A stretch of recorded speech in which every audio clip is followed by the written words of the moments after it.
Hi అండి. ఈరోజు ఏం వంటలు వండానో చూపిస్తుంటండి. ముందుగా అయితే పులిహోర చేసుకున్నా అండి, నిమ్మకాయ వేసి. బూరెలు చేసామండి, చిన్న చిన్నగా చేసుకున్నాం బూరెలు.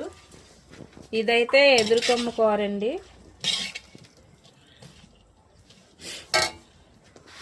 రైసు ఇదైతే మాకు గడ్డావతల నుంచి తెలిసిన వాళ్ళు తెచ్చి ఇచ్చారండి, వాళ్ళ ఇంట్లో పండిందని.